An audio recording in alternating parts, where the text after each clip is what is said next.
Hello, my name is Alex, and welcome to the first episode of this podcast about Antonio Gramsci's philosophy. This podcast is based on my diploma thesis, and in today's episode, we will begin with a basic introduction to Gramsci's philosophy and biography. Antonio Francesco Gramsci was born in Sardinia, Italy, in 1891, the fourth of seven children in a middle-class family of Albanian descent. Gramsci greatly admired his mother, Giuseppina Marsyas, renowned for her resilient and captivating storytelling as noted by F. Rosengarten. His father, Francesco Gramsci, held a public office until his dismissal in 1897 and subsequent imprisonment for 5 years due to the corruption charges. During this turbulent period, Antonio was attending primary school in Glarza, where an accident occurred where their family servant accidentally dropped him on the ground, a mishap believed to have stunted his growth. However, James Martin offers a different perspective, suggesting that Gramsci was born with Pott's disease, a spinal form of tuberculosis which resulted in his short and hunched stature. Following his family's relocation to Cagliari, while his father remained imprisoned, young Antonio at the tender age of 11 was compelled to leave school and start working at the tax office to support his family. Nevertheless, he persisted in his private studies. After his father's release, Gramsci resumed formal education at Cagliari's Santo Lesorgio and Dettori Lyceum, where he excelled in all subjects. Despite his academic achievements, he still relied on his father's financial support, a situation that led to growing resentment and early signs of psychological strain. Attending school alongside his older brother Gennaro, Gramsci was introduced to socialist literature and Italian intellectuals such as Gaetano Salvemini, Giuseppe Prezzolini, Benedetto Croce, and Karl Marx. He shared the Sardinian populace's dissatisfaction with the liberal state's shortcomings post-unification, particularly in its protectionist policies, contributing to the South's cultural and economic backwardness. In 1911, Gramsci received a monthly stipend to aid his studies at the Carlo Alberto College of the University of Turin. During his time in Turin, Gramsci encountered prominent socialist figures, including future General Secretary Palmiro Togliatti and other leaders of the Italian Communist Party or PCI. Enrolling in the Faculty of Letters, he engaged with members of the Italian Socialist Party or PSI and PCI like Angelo Tosca. Despite facing hardships such as poor living conditions and constant fatigue, Gramsci pursued diverse courses, particularly in humanities, social sciences, and linguistics, under the guidance of professors Matteo Barlotti and Umberto Cosmo, who also became his close friends. In 1913, Gramsci joined the Italian Socialist Party, or Partito Socialista Italiano, or simply PSI, and became actively involved in workers' education. He assumed a journalistic role at the Turin edition of the PSI's daily newspaper, Avanti, writing political commentaries and theatre reviews under the column Sotto la Mola.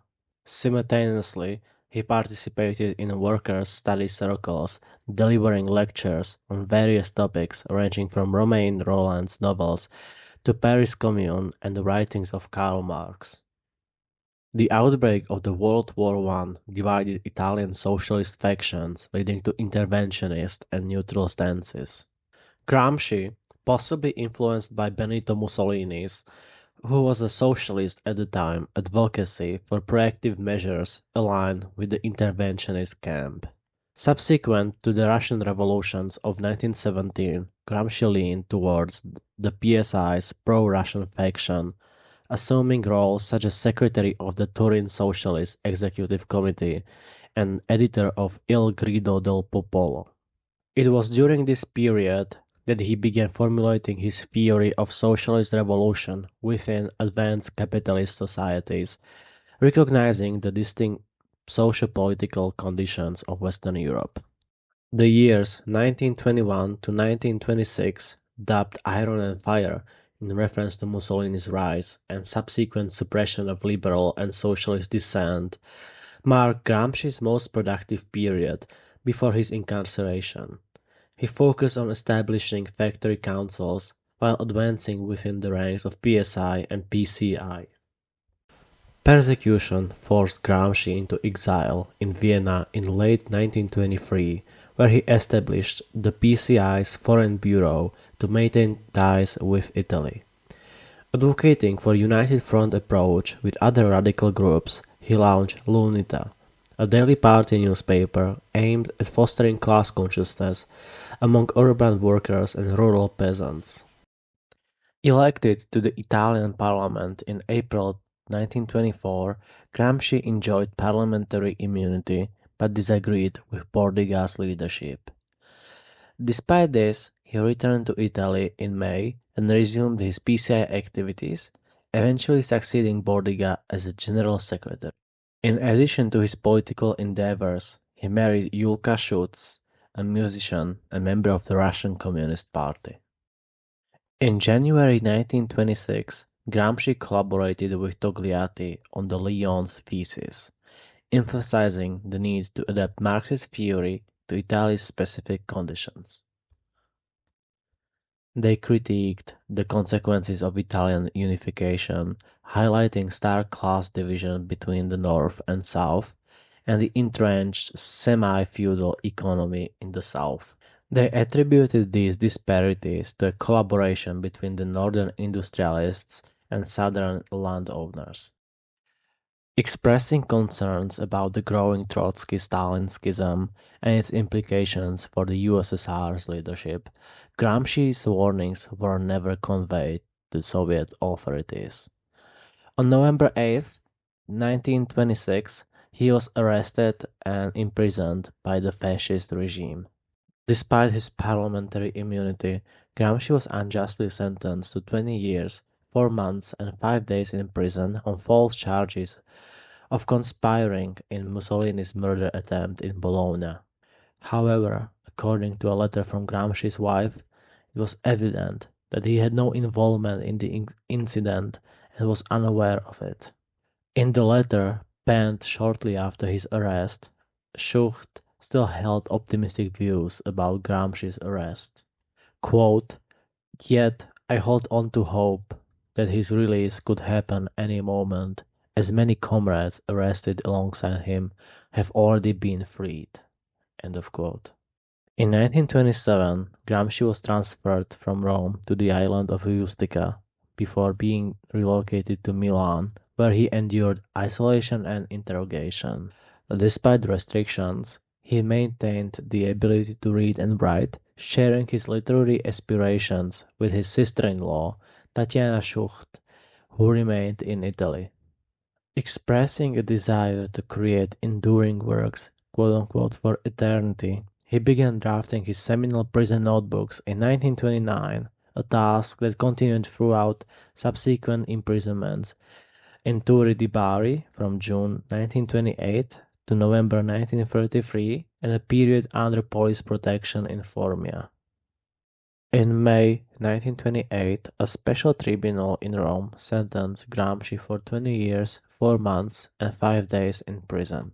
He was eventually transferred to Turri prison, where he had the liberty to read and write. It was here that he commenced work on his prison notebooks, with the first notebook dated February 8, 1929. Following his stayings in various prisons, he spent his final years under medical care at Cesena Hospital in Rome, passing away on April 27, 1937, due to a brain hemorrhage. Throughout his imprisonment, Gramsci authored nearly 500 letters, forming the basis of his prison notebooks. However, due to censorship by prison authorities, significant events during his captivity were omitted from his correspondence. Despite this, the prison notebooks gained widespread recognition within communist and socialist circles in Italy during the 1950s, largely thanks to the efforts of the PCI following the World War II. Antonio Gramsci, a prominent Italian Marxist philosopher and a communist politician, was born on January 22, 1891 in Alas, Sardinia, and passed away on April 27, 1937 in Rome. Gramsci, a co-founder of the Communist Party of Italy, was greatly influenced in his political action and theoretical contributions by his encounters with the emergence of fascism and his subsequent incarceration during Mussolini's rule. Gramsci wrote extensively while he was in prison, and his most important work is the Prison Notebooks, which are now considered a fundamental literature in the fields of political theory, culture, and ideology. Gramsci's writings expand upon and rigorously analyze the concepts put out by his forerunners, particularly Karl Marx, Friedrich Engels, and Vladimir Lenin. His contributions provide a sophisticated comprehension of the functioning of power in society, namely via the notions of hegemony, civil society, and the involvement of intellectuals. The objective of this thesis is to examine Gramsci's philosophical writings, analyzing the evolution of his ideas and their impact on our comprehension of social and political processes. The origins of Gramsci's theories may be attributed to the writings of Marx and Engels, whose notions of false consciousness and ideology are crucial for comprehending the essence of societal dominion and manipulation. Marx and Engels contended that the dominant class forces its ideology on the working class, producing a skewed perception of reality that serves to maintain the existing order. The concept of false consciousness hinders the working class from recognizing their genuine interests and the exploitative essence of capitalism. The first chapter of this thesis thoroughly examines these fundamental concepts, establishing the context for a more extensive investigation of Gramsci's contributions. Subsequently, the conversation shifts to Lenin's differentiation between the trade unionist consciousness and the notion of consciousness from outside. Lenin argued that if the working class was not guided or influenced by external forces, it would only adopt a narrow worldview centered on the trade unions and the short-term economic benefits, rather than pursuing a radical and transformative change. He contended that intellectuals with the ability to formulate a more expansive and radical perspective must convey a revolutionary class consciousness to the working class from an external source. Understanding Gramsci's subsequent emphasis on the role of intellectuals and the formation of class consciousness relies heavily on this fundamental divergence. The third chapter focuses on Gramsci's views on political and civil society. Gramsci expanded upon the concepts of Hegel, Marx, and Engels to produce a more intricate comprehension of the social superstructure. He deviated from Marx and Engels by giving more importance to the cultural and intellectual mechanisms that maintain the ruling class's control. Gramsci's differentiation between political society, the domain characterized by the use of force and coercion, and civil society, the domain characterized by consent and intellectual domination, is essential for understanding his views on hegemony. The fourth chapter explores Gramsci's thinking regarding intellectuals. He made a distinction between organic intellectuals, who are deeply connected to and work for the benefits of a certain social class, and conventional intellectuals who, despite their assertions of independence, often uphold the dominance of the ruling class. This chapter examines Gramsci's perspective on the capacity of organic intellectuals to cultivate revolutionary consciousness and confront established power hierarchies. The fifth chapter provides a thorough analysis of the concept of hegemony. Lenin and Plekhanov, among other thinkers, established the foundation for the comprehending hegemony as a kind of leadership or supremacy. Gramsci further developed this idea by defining hegemony as a kind of soft power that convinces the subordinate classes to willingly accept the authority of the ruling class. This chapter further examines Gramsci's conceptual framework, which encompasses the spectrum of hegemony and coercion. It demonstrates how the ruling class effectively manages to maintain their authority by strategically using a combination of consent and coercion. The sixth chapter focuses on Gramsci's philosophy of language, highlighting its function as a mechanism of manipulation. He argues that language serves as a means for the ruling social group to enforce its ideology and establish a widely accepted set of beliefs that are in line with its own goals. This chapter examines the ideas of common sense and contradictory consciousness and shows how they play a role in upholding dominant power structures via education and popular culture. In the seventh chapter, Gramsci's notion of the modern prince is presented, taking influence from Machiavelli. He contended that the Communist Party should operate as the modern prince, directing the revolutionary process and serving as the forefront of the proletariat.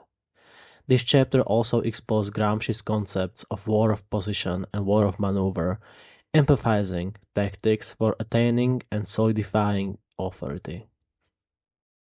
The eighth chapter utilizes Gramsci's theoretical framework in an attempt to analyze the historical context of Central Europe throughout the 20th century.